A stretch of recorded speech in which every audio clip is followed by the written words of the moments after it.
Bonjour à tous et bienvenue sur cette intervention hebdomadaire sur les positions des banques et leurs conseils sur le Forex. Alors avant de démarrer, je vais comme d'habitude de vous demander de confirmer que vous m'entendez correctement et que l'image est également correcte.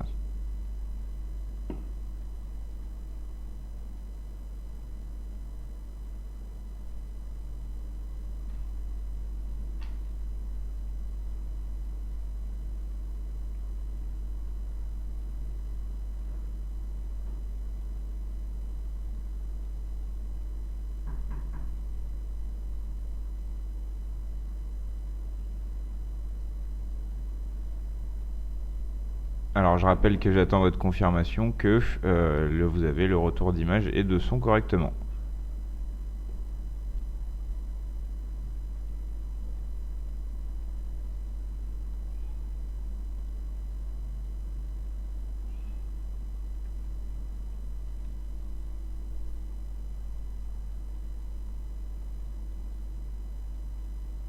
Ok, alors j'ai vos retours qui me confirment que le son est ok, on va pouvoir démarrer.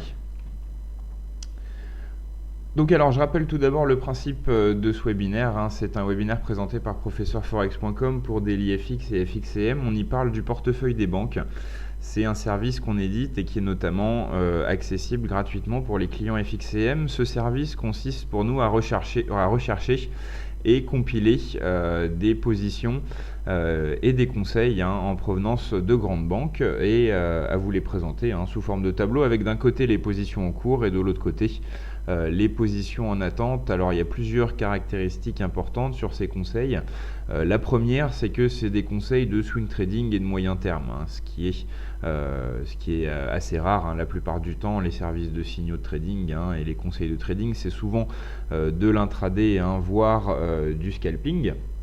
La deuxième particularité, c'est que la plupart des positions qui sont dans le portefeuille des banques ont été précédemment des ordres limite ou stop en attente. Ça veut dire que c'est des positions qui sont prévues par les banques. Elles prévoient d'entrer à l'achat ou à la vente sur tel seuil. Et c'est une information qui est disponible pour nos clients. Et donc, on sait à quel moment la position doit être ouverte. C'est pour vous expliquer en gros que ça, plus le fait que ce soit du swing trading, c'est des conseils assez faciles à suivre. Il n'y a pas besoin de connecter directement son compte de trading ou d'être tout le temps sur sa boîte mail pour surveiller l'arrivée des conseils. Premièrement, c'est des conseils de swing trading et de moyen terme, donc rentrer parfois 10, 15, 20 pips autour du cours d'entrée de la banque, c'est pas très grave compte tenu des objectifs. Et deuxièmement, en plus, dans 95% des cas, tous les ordres, toutes les positions font l'objet d'ordres limites précédemment. Donc voilà, ce qu'on fait tous les lundis, c'est qu'on passe en revue le portefeuille des banques et on voit en détail sur les graphiques les nouvelles positions par rapport à la semaine précédente. En fait, tous les lundis, on fait une photographie de l'état du portefeuille le lundi après-midi et on passe en revue les nouveautés par rapport au webinaire précédent. Donc on va tout de suite démarrer avec les positions actuellement en cours. Tout d'abord, euro-dollar et GBP-USD. Alors la semaine dernière, nous étions le 2 mai, donc on va s'intéresser plus en détail à toutes les positions qui sont postérieures au 2 mai. Donc là, toutes celles qui sont sous nos yeux le sont. On a donc une nouvelle position du Crédit Suisse qui a été ouverte le 6 mai. Le 6 mai, c'était vendredi dernier. À 1,1466 avec un objectif à 1,1225 et un stop à 1,1530. On va la voir plus en détail dans quelques minutes. En ce qui concerne GBP-USD, également du nouveau, avec deux positions de la part de Morgan Stanley et Société Générale, des positions prises au même cours, à peu près au même cours, 1,4485 pour Morgan Stanley à la vente et 1,4476 pour la Société Générale à la vente. L'objectif de Morgan Stanley est à 1,37, l'objectif de la Société Générale est à 1,35, des objectifs donc très éloignés des cours actuels. C'est des positions de long terme, comme on le voit sur les tableaux. Les stops sont identiques. Donc là, c'est deux positions qui sont intéressantes. Deux banques qui rentrent à la vente à long terme sur à peu près le même cours avec le même stop et des objectifs qui sont pas similaires. Il y a quand même 200 pips d'écart, mais compte tenu de l'écart avec le cours d'entrée, on peut dire que c'est quand même la même zone qu'elle vise. Donc là, on a vraiment deux banques qui ont plus ou moins le même avis sur la même paire de devises. C'est une idée qu'il faut creuser. C'est aussi à ça que ça sert, ce service du portefeuille des banques, parce que comme les conseils viennent de sources diverses, on peut avoir une banque qui est acheteuse sur une paire de devises et une banque qui est vendeuse. Dans ces cas-là, bien sûr, on ne va pas suivre les deux positions et il va falloir faire des choix. Donc le portefeuille des banques n'a pas pour objectif, enfin les conseils du portefeuille des banques n'ont pas tous pour objectif d'être suivis. C'est un peu à vous de faire votre choix dans les conseils que vous suivez. Par exemple, quand deux banques conseillent l'une la vente et l'autre l'achat, va falloir que vous fassiez votre propre avis et que vous choisissiez si vous allez suivre le conseil vendeur ou le conseil acheteur. Vous pouvez aussi pas du tout suivre les conseils et vous servir de cette masse de conseils de banque comme un réservoir d'idées de trading que vous allez affiner par vous-même, où vous pouvez aussi essayer de repérer des consensus et des points communs entre différentes positions, comme on l'a fait là avec GBP/USD, effectivement, voir deux banques qui rentrent à long terme sur la même paire de devises, sur le même cours, avec le même stop, ça mérite quand même qu'on aille voir si on ne peut pas vérifier de notre côté si c'est pas effectivement intéressant. Donc voilà pour ces trois premières positions. On finit de passer en revue toutes les positions qui sont actuellement en cours et ensuite on passe sur les graphiques. Donc du nouveau également sur l'euro-yen avec deux nouvelles positions. Une du Crédit Suisse à la vente ouverte le 4 mai et une de Deutsche Bank à l'achat ouverte le 3 mai. On voit là donc ici qu'on a deux banques qui visent des sens opposés. Donc là c'est typiquement le cas où il va falloir faire un choix et on ira voir sur les graphiques si on peut pas définir quelle est la meilleure idée entre la vente et l'achat. Sur USD-CAD également du nouveau avec une position acheteuse ouverte le 5 mai qu'on ira aussi donc voir en détail. NZD-USD également du nouveau avec une position enregistrée aujourd'hui dans le portefeuille, une position de Crédit Suisse à la vente sur les 67,80. Voilà pour la nouvelle position sur le NZD-USD et pour finir également enregistré aujourd'hui pour EuroGBP une position acheteuse ouverte à 78,95. Donc pas mal de positions à passer en revue aujourd'hui. Je vous propose de passer directement sur les graphiques, à commencer donc par l'euro-dollar. Et donc c'était une position vendeuse de Crédit Suisse ouverte sur les 1,1466 la semaine dernière, vendredi dernier très précisément, très certainement pendant les turbulences consécutives au rapport NFP. Donc alors je vais effacer les autres lignes qui nous dérangent.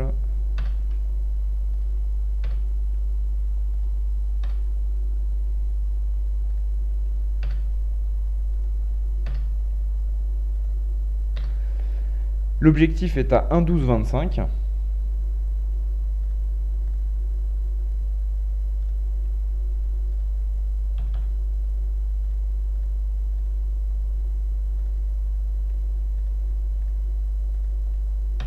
Et le stop 1,1530.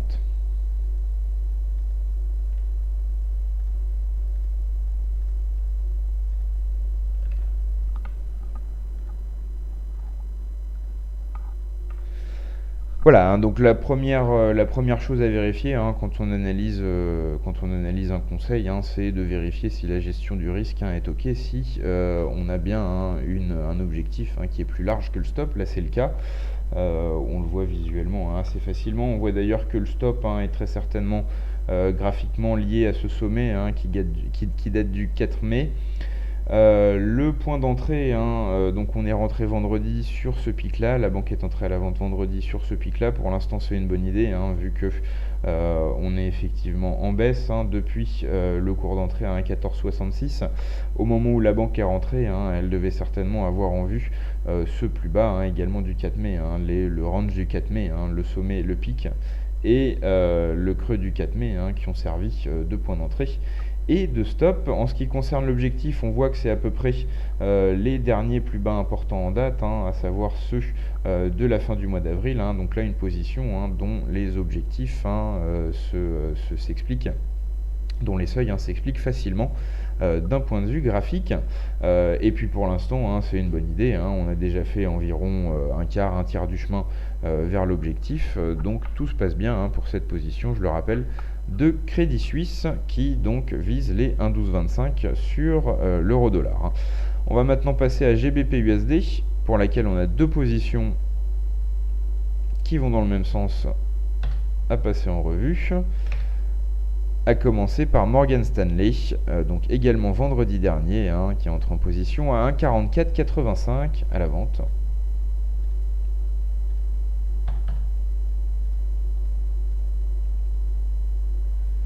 Avec un objectif à 1,37. Des positions de long terme, avec donc des objectifs conséquents.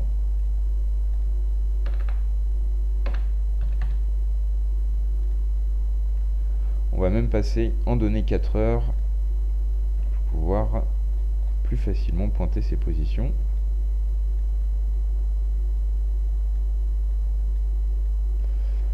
Objectif donc 1,37 pour cette position vendeuse de Morgan Stanley avec un stop à 1,48.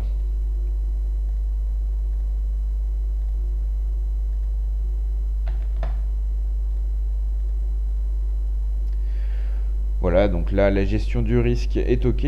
C'est une position qui est déjà gagnante. On a pris position sur les 1,4485. Là, à l'heure où on se parle, on est sur les 1,44 environ. Donc déjà presque 100 pips de gain.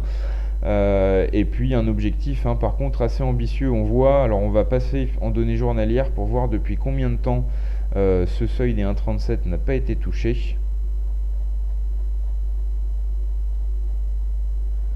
La dernière fois qu'on l'a touché, c'était en mars 2009, donc à peu près 7 ans que ce seuil n'a pas été touché. C'est quand même un objectif ambitieux, même si c'est une position qualifiée de long terme. Mais pour l'instant, elle est en gain, donc rien à redire.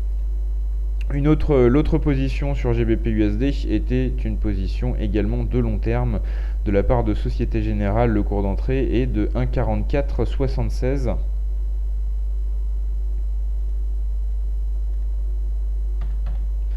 On va la pointer d'une autre couleur. Voilà.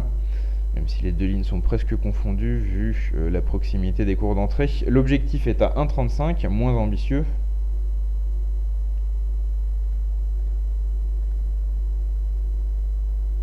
Plus ambitieux, pardon. Oui.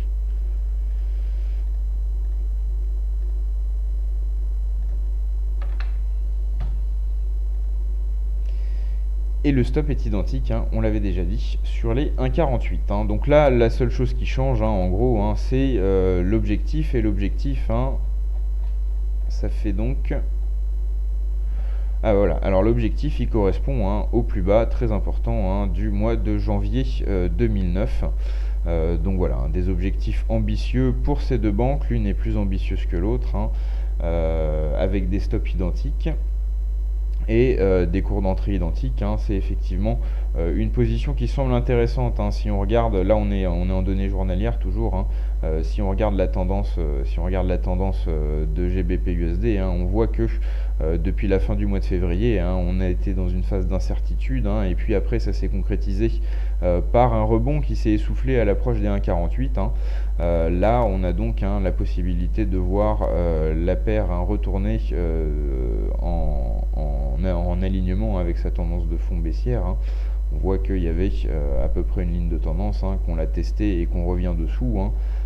Donc là, il y a effectivement une possibilité qu'on se réaligne avec ce biais baissier qui durait depuis le mois d'août 2015. Donc voilà à peu près où on est, voilà à peu près ce qu'on peut dire de la stratégie de ces banques. Il y a eu une échappée au-dessus de cette tendance. Il y a eu un début de retournement, mais qui ne s'est pas concrétisé. On voit là que ça fait 1, 2, 3, 4, on est sur la 5e séance consécutive de baisse pour le GBP/USD. Ça commence à être assez significatif depuis les sommets à 1,4763 du 3 mai jusqu'à 1,4380. Donc là, ça nous fait bien 300 pips de baisse, depuis 400 pips de baisse, depuis la semaine dernière, depuis exactement le 3 mai. Là effectivement on a quelque chose qui se passe sans doute sur le GBP/USD. On va poursuivre avec les autres paires de devises qu'on a passées en revue. On a beaucoup de nouvelles positions cette semaine avec Euro-Yen.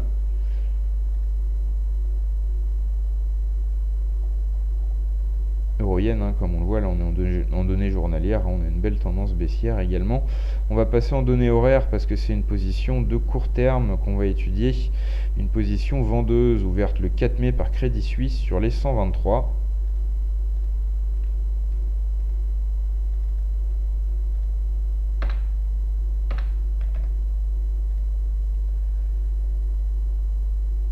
Avec un objectif à 121,05.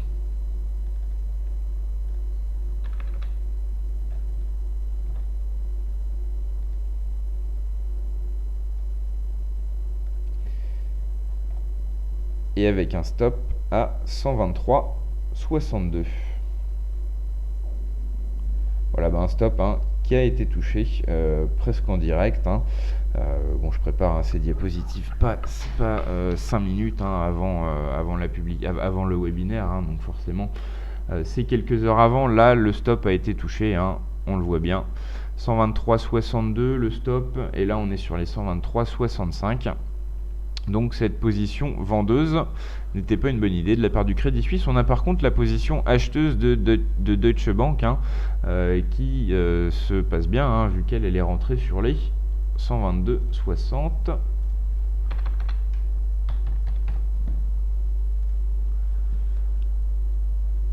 Avec un objectif à 128.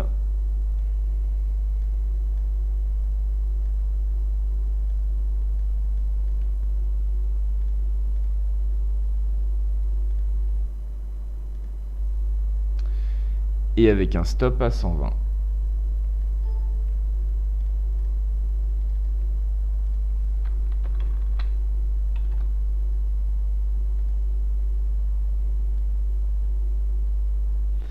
Voilà, donc là, ça c'est plus une position de court terme, c'est une position de moyen terme. C'est plus Crédit Suisse, c'est Deutsche Bank. On vient de voir que la position de court terme de Crédit Suisse s'est fait stopper il n'y a pas longtemps, vu le cours là, 123,65, et le stop était à 123,62. Et on avait deux positions à passer en revue, deux positions opposées, et l'autre c'est Deutsche Bank à l'achat à moyen terme à partir de 122,60, une position qui affiche actuellement 100 pips de gain, mais qui a encore du chemin à parcourir. On voit que la banque vise les 128, c'est un seuil qu'on n'a plus connu depuis les sommets de la fin du mois de mars. Quant au stop à 120, c'est très certainement le caractère psychologique de ce seuil qui est à l'origine du choix de la banque. Et puis il faut parfois préciser que les banques, elles mettent des stops un peu approximatifs, parfois assez larges, et puis ensuite, au fur et à mesure que la position se déroule, elles les ajustent, et c'est des mises à jour dont sont informés nos clients sur l'espace membre du portefeuille des banques. Donc voilà pour cette position euro-yen. On passe maintenant au dollar contre le dollar canadien, USD-CAD, avec Crédit Suisse à l'achat depuis les 1,2795. On voit tout de suite, vu le graphique, que ça a été une bonne idée.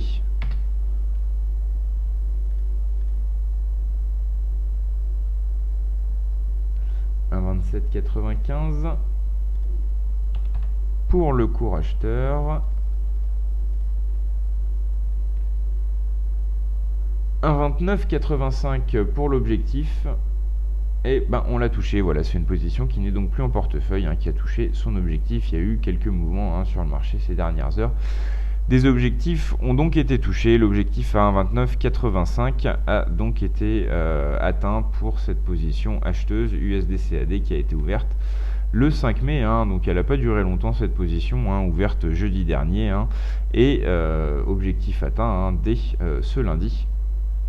une bonne affaire hein, pour ceux qui avaient suivi le conseil. On passe à NZD USD.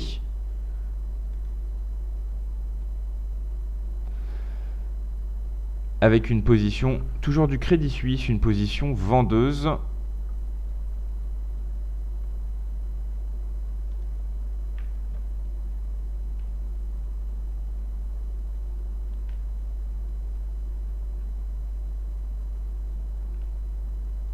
De la part de Crédit Suisse. Donc le cours d'entrée était à 0,6780.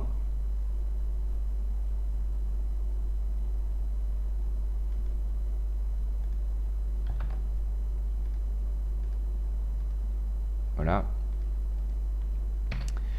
Et cas assez rare, hein, la banque n'a pour l'instant pas fourni ni d'objectif ni de stop. Hein. Ça veut dire qu'en gros, hein, elle prend position sur un cours qui l'intéresse et qu'en fonction de l'évolution hein, du marché, elle va dans les prochains jours hein, fixer un objectif et un stop. C'est une position qu'elle qualifie de moyen terme. Donc effectivement, il y a le temps. Hein. On sera informé, on publiera dans les prochains jours hein, la mise à jour donc de la limite et du stop de cette position.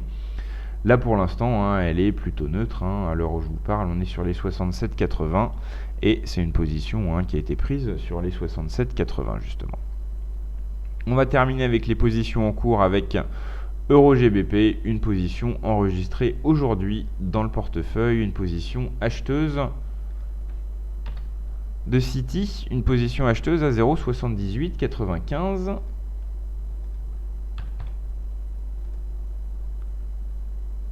Avec un objectif à 81,45.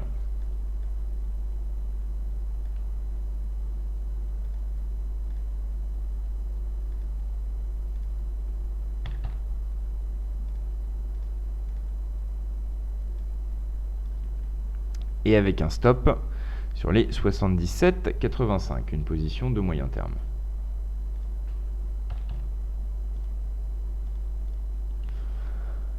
Alors la position est légèrement gagnante, la gestion du risque est ok. L'objectif des 81,45, c'est un seuil qu'on n'a pas vu depuis, je vais vous le dire,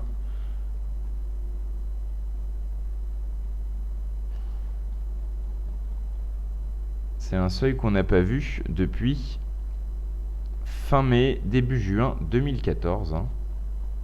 Donc un objectif qu'on peut quand même qualifier d'ambitieux. Hein. Voilà. Alors ce qu'on peut dire sur cette position, hein, c'est que là, il y a une réflexion macroéconomique derrière. Hein, c'est l'achat de la remontée d'EuroGBP. Hein, ça veut dire que l'euro monte hein, et que la livre baisse. C'est peut-être une réflexion hein, qui tient compte hein, des risques de Brexit, hein, des risques que représente le référendum hein, sur la sortie de la Grande-Bretagne de l'Union européenne. Hein. Quand on a les positions, hein, on sait si c'est plutôt une réflexion technique ou plutôt une réflexion macroéconomique. Là, la banque indique que c'est une réflexion macroéconomique, hein, donc on peut effectivement estimer qu'il y a sans doute hein, ces risques de Brexit hein, qui jouent dans cette prise de position. Hein. En tout cas, pour l'instant, c'est une bonne idée hein, à 20 pips de gain, hein, à 120 pips de gain pardon, pour l'instant. Hein.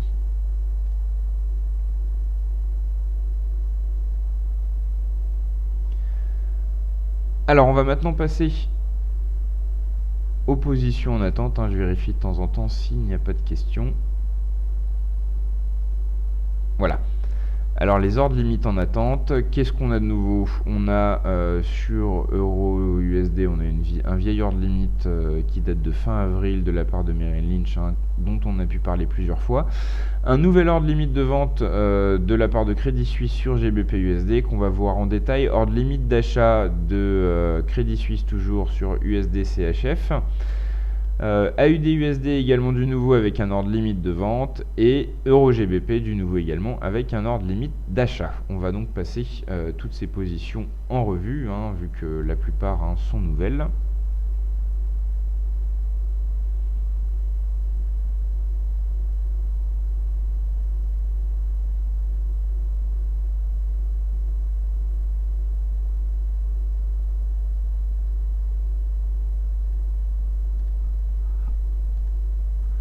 Alors, à commencer par GBP/USD. Alors, on me demande, on me dit que j'ai dit qu'on pouvait trouver les positions des banques dans l'espace membre, mais alors c'est l'espace membre, hein, l'espace membre PFX Premium, hein, c'est le service de conseil, hein, qui héberge le portefeuille des banques. Donc c'est quelque chose auquel les clients de FXCM ont accès gratuitement, et c'est quelque chose aussi auquel vous pouvez accéder par abonnement, hein. Donc c'est pas disponible, hein, publiquement sur le site, hein. C'est pour ça sans doute que vous ne le trouvez pas. Donc GBP/USD, données horaires, un ordre limite de vente de la part de Crédit Suisse, le cours d'entrée est à 1,45.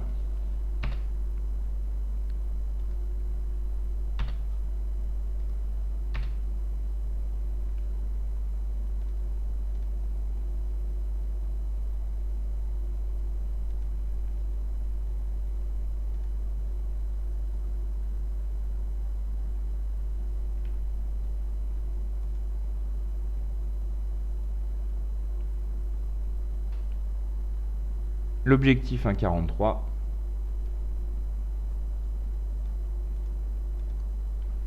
Alors je rappelle, hein, au passage, le principe des ordres limites, hein. Là, en l'occurrence, un ordre limite de vente. Un ordre limite de vente, on attend que ça remonte, hein, pour se positionner à la vente à meilleur compte. Donc dans un ordre limite de vente, hein, le cours est toujours supérieur au cours actuel. Et un ordre limite d'achat, c'est l'inverse, hein. On attend que ça baisse, hein, pour acheter moins cher. Et donc, hein, un ordre limite d'achat, par définition, c'est toujours sous le cours actuel. Donc là, le cours d'entrée de 1,45, hein, est bien au-dessus, hein. C'est un ordre limite de vente, hein. On attend que ça remonte sur 1,45, hein, pour profiter d'une chute plus importante. Dans ces cas-là, comme je l'ai dit, on visera les 1,43.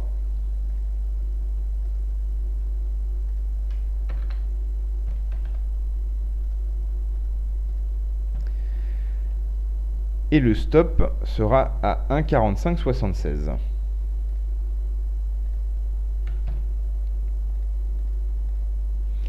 Voilà, donc une gestion du risque, ok. Un objectif, hein, qui n'a pas été touché, depuis la fin du mois d'avril, hein, ça fait pas très longtemps. Ça correspond d'ailleurs graphiquement, hein, à une zone, hein, dont on peut supposer qu'elle est importante, hein. On a eu un sommet à peu près sur ce seuil, ici un creux à peu près sur ce seuil. Là, on l'a touché plus précisément, et puis c'est en même temps un seuil psychologique, hein, le seuil des 1,43. Et puis si on va chercher plus loin, hein, à chaque fois qu'on a croisé la route des 1,43, hein, il s'est plus ou moins passé quelque chose, hein. Donc c'est un objectif qui est justifié, hein. Le seuil des 1,45 pour la prise de position, c'est également justifié, parce que c'est vrai que c'est un seuil psychologique, et si on a une remontée corrective, et que le marché ne croit pas à la hausse de la paire, hein, ça s'arrêtera sûrement sur ce seuil psychologique des 1,45. En ce qui concerne le seuil de stop, hein, des 1,4576, on voit bien, hein, que ça ferait remonter la paire, hein, au-dessus d'un ancien support. Et donc là, hein, on pourrait imaginer un réalignement avec la tendance haussière, hein, qui dominait, hein, depuis le début du mois d'avril, comme on le voit. Voilà, on a une belle tendance haussière, hein, depuis le début du mois d'avril, hein, jusqu'à dernièrement, hein, le début du mois de mai. Donc là, effectivement, au-dessus de 1,4576, on commence à se réaligner avec cette tendance, hein, cette ancienne tendance haussière, hein. Donc le stop semble également judicieux, hein. Voilà pour ce conseil de la part de Crédit Suisse. Il faut attendre que ça remonte à 1,45 pour se positionner à la vente sur le GBP/USD. Ensuite, alors je regarde mes notes, USD-CHF avec un ordre limite d'achat de la part de Crédit Suisse également. On parle souvent du Crédit Suisse le lundi matin parce que, enfin le lundi, hein, parce que c'est une banque qui a l'habitude de publier beaucoup de choses le lundi, hein. Donc forcément, il y a pas mal de mises à jour, hein.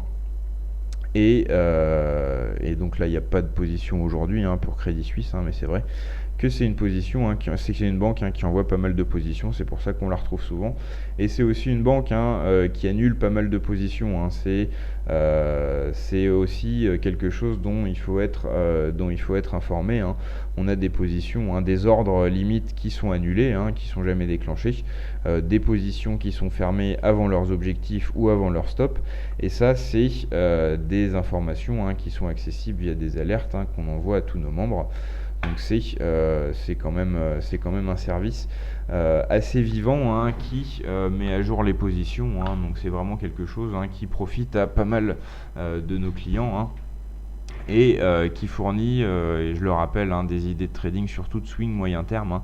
Ça, c'est vraiment quelque chose qui se fait un peu rare sur Internet, et c'est vraiment là-dessus que nous, on souhaite insister. C'est sur le fait que ça soit des positions qui se déroulent sur plusieurs jours, voire plusieurs semaines, et qui permettent d'aborder le trading sous un autre angle que l'habituel, scalping ou intraday ou court terme. D'ailleurs, à la fin du webinaire, je vais mettre en lumière une position de long terme qui a été fermée la semaine dernière avec un gain de plus de 700 pips sur le dollar contre le yen. C'est pour vous montrer un exemple de l'intérêt de parfois prendre des positions à long terme par rapport aux positions à court terme qui sont certes attrayantes, peut-être plus excitantes, plus amusantes, et qui offrent une perspective de gain à court terme, mais on peut se rendre compte avec de beaux trades à long terme que parfois ça vaut le coup de s'intéresser à ces horizons de temps. Donc on en revient au dollar contre le franc suisse avec cet ordre limite d'achat de Crédit Suisse, cours d'entrée 1,9655.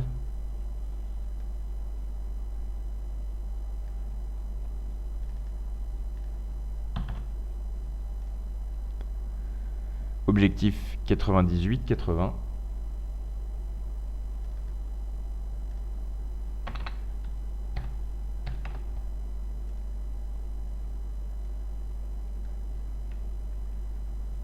Stop 95,91.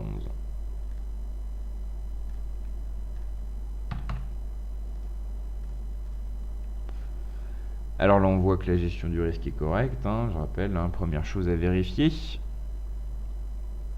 Ce seuil, on va l'effacer. L'objectif correspond à rien de très précis. Le cours d'entrée conseillé des 96,55. On voit par contre que lui il correspond à plusieurs points de contact importants avec le cours. Et enfin le stop, lui aussi, il s'explique assez facilement d'un point de vue graphique avec plusieurs pics et creux importants qui touchent ce seuil conseillé par la banque. Donc là, on attend que ça baisse à 96,55 pour pouvoir se positionner à l'achat. Alors c'est pas 98, pardon, alors l'objectif est incorrect là. 97,80 l'objectif, voilà. Une position de court terme, 97,80, donc à peu près la zone des sommets du 22 mai. Voilà pour ce conseil acheteur de la part de Crédit Suisse. Entrée à 96,55, objectif 97,80, stop 95,91. On va terminer avec AUD-USD.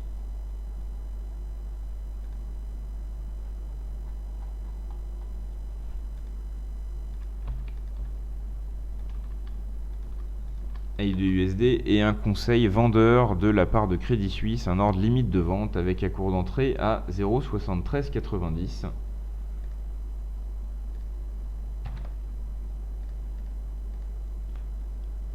Un objectif à 72,70.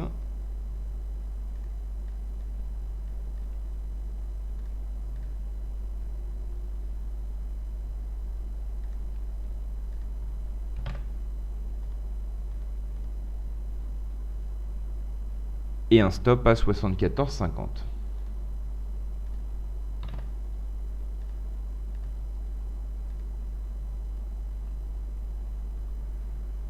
Alors là, on voit qu'on s'éloigne du cours d'entrée. C'est peut-être pas ce qu'avait prévu la banque, mais on peut quand même aller voir à quoi ce cours correspond. Donc 73,90 le cours d'entrée conseillé, hein, il correspond pas à grand chose. Les 74,50, bah, c'est un seuil psychologique et en même temps c'est ce plus bas important, hein, du 4 mai. Quant à l'objectif à 72,70, bah, récemment, hein, ça n'a pas été un seuil particulièrement important, hein, mais c'est certainement, hein, une autre réflexion que la réflexion graphique, hein, qui est à l'origine de cet objectif, hein. Donc voilà pour ce conseil vendeur, hein, sur AUD-USD. De la part de Crédit Suisse, cours d'entrée, hein, 0,7390, hein, donc il faut que ça remonte, hein, d'environ 70 pips, hein, pour que le cours soit atteint. Le stop dans ce cas sera 74,50 et l'objectif 72,70. Voilà, on a fait le tour maintenant de toutes les nouvelles positions dans le portefeuille des banques. Je vais simplement faire quelques rappels importants. Déjà que vous pouvez bénéficier pendant 1 an de ce service du portefeuille des banques, hein, pour l'ouverture d'un compte FXCM. Excusez-moi, je rappelle également que ce service, hein, peut être testé par n'importe qui pendant 7 jours, hein, via notre offre d'essai, hein, sur notre site professeurforex.com. Et enfin, hein, vous nous retrouvez, hein, chaque semaine, chaque lundi à 16h sur la salle de trading live de DailyFX, hein, pour faire ce point auquel vous venez d'assister, hein, sur les positions des banques sur le Forex. Et il y a également le lundi en fin de matinée, hein, un article écrit, hein, qui est aussi publié sur DailyFX et qui fait aussi le point sur les positions des banques. Ah oui, je vous ai parlé d'une position de la part de... Alors je me rappelle plus de la part de qui, mais je vais retrouver ça, hein. Je vous demande une petite minute. On va détailler cette position euro-yen, hein, qui de mémoire a été fermée la semaine dernière, hein, et a affiché un gain de 723 pips si ma mémoire est bonne. On va se remettre donc sur le graphique dollar-yen.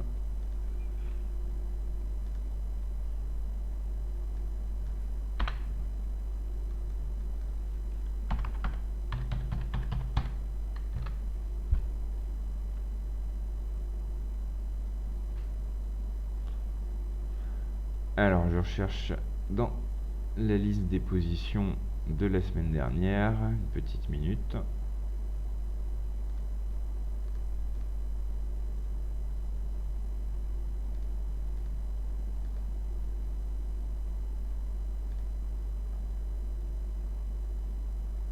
Voilà, c'était 734 pips de gain de la part de Deutsche Bank. Alors on va effacer les seuils et on va pointer les seuils, hein. Donc je rappelle, hein, c'est une position qui est fermée, hein, mais c'était un beau gain de 734 pips. On va se mettre en données journalières.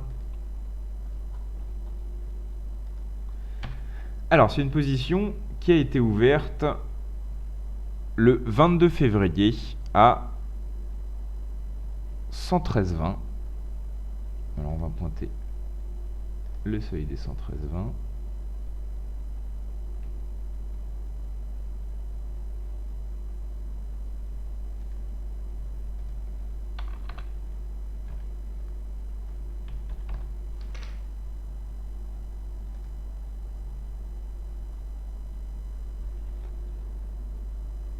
L'objectif qui a été touché le 3 mai dernier était à 105,86.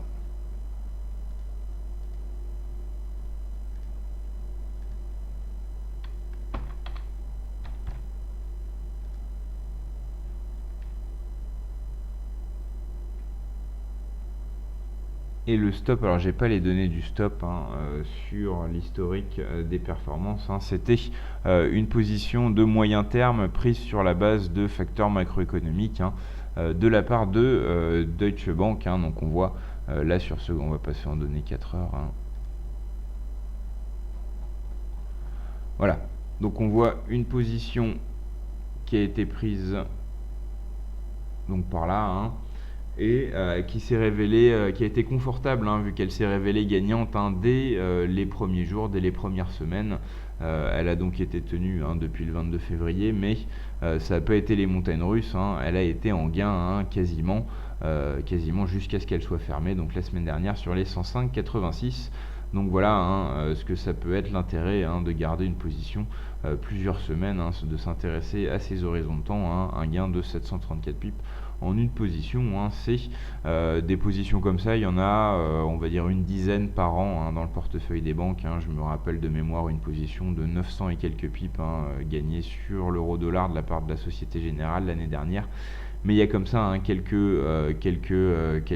vraiment positions intéressantes à prendre à long terme, hein, sur le Forex.